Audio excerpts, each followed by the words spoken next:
Today I'm going to talk about two films that I find very fascinating and highly rewatchable.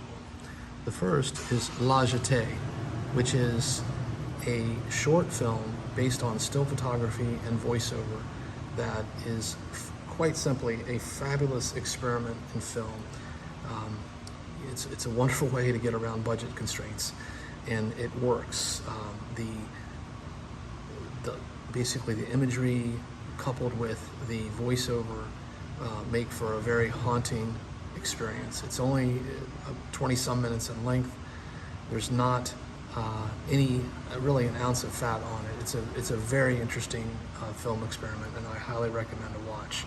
Now, the film 12 Monkeys came out, several decades later, and of course stars Brad Pitt, Bruce Willis, and Madeline Stowe, and directed by Terry Gilliam. And I would just say that this movie, I think, represents one of the most impressive accomplishments of Terry Gilliam, and for that matter, Brad Pitt and Bruce Willis and Madeline Stowe. I just think they were all firing on all cylinders, and the end result is a movie that I find highly rewatchable.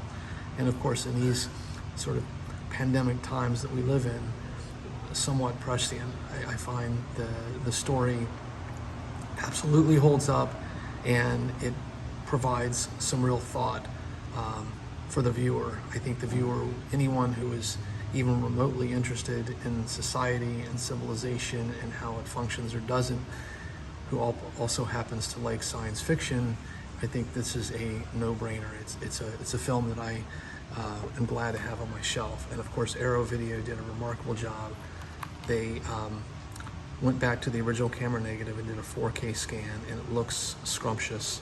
The sound is fabulous, and it's packed full of special features. Of course, Arrow Video is another one of those boutique Blu-ray labels like Criterion, and they do a fabulous job. Both do a fabulous job with their restorations and their supplemental materials.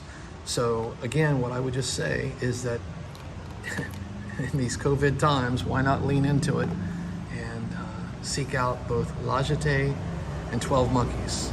I think that you'll find that they are remarkable films in their own right, but then also, of course, just provide some excellent grist for thought. So with that, I hope everyone out there is doing well. Please take care and stay safe.